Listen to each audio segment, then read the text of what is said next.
السلام علیکم رحمۃ اللہ وبرکاتہ۔ رب اشرح لی صدری ویسر لی امری واحلل عقدۃ من لسانی یفقہوا قولی۔ اعوذ باللہ من الشیطان الرجیم، بسم اللہ الرحمن الرحیم۔ آج کی حدیث نمبر ہے من احدث فی امرنا هذا ما لیس منہ فہو رد۔ جس کسی نے ہمارے اس دین میں کوئی نئی ایسی بات ایجاد کی جو اس میں سے نہیں ہے تو اس کی وہ بات رد ہے۔ یہ حدیث رسول اللہ صلی اللہ علیہ وسلم کے اقوال میں سے ایک اہم اصول کو بیان کرتی ہے۔ اس کا مطلب یہ ہے کہ دین اسلام مکمل اور مکمل ضابطہ حیات ہے، جس میں کسی قسم کی تبدیلی، اضافہ یا نیا عمل جو قرآن و سنت سے ثابت نہ ہو وہ قابل قبول نہیں ہے۔ آمرنا، ہمارا دین، اس سے مراد دین اسلام ہے جو اللہ تعالیٰ کی طرف سے نازل شدہ ہدایت اور رسول اللہ صلی اللہ علیہ وسلم کے ارشادات پر مبنی ہے۔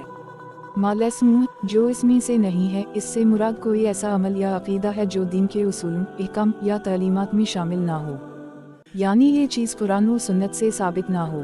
فہو رد، وہ رد ہے، اس کا مطلب ہے کہ وہ عمل یا بات ناقابل قبول ہے، وہ دین کا حصہ نہیں بن سکتا اور اسے مسترد کر دیا جائے گا۔ یہ حدیث ہمیں بتاتی ہے کہ دین میں بدعت، نئی ایجادات یا غیر مستند عمل کی کوئی گنجائش نہیں ہے۔ دین کو اس کی اصل حالت میں، جیسا کہ رسول اللہ صلی اللہ علیہ وسلم نے ہمیں دیا، ویسا ہی رہنا چاہیے۔ کوئی بھی نیا عمل جو دین کی اصل تعلیمات سے مطابقت نہیں رکھتا، اسے دین کا حصہ نہیں بنایا جا سکتا۔ یہ حدیث اسلامی فقہ میں ایک اہم اصول ہے جسے بدعت کے خلاف مضبوط دلیل کے طور پر استعمال کیا جاتا ہے۔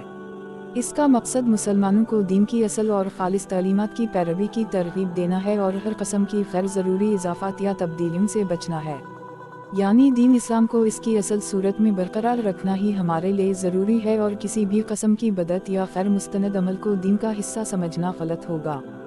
تو آئے اور میرے پیچھے دہرائے، من احدث فی امرنا هذا ما لیس منہ فہو رد۔ من احدث فی امرنا هذا ما لیس منہ فہو رد۔ جس کسی نے ہمارے اس دین میں کوئی نئی ایسی بات ایجاد کی جو اس میں سے نہیں ہے تو اس کی وہ بات رد ہے۔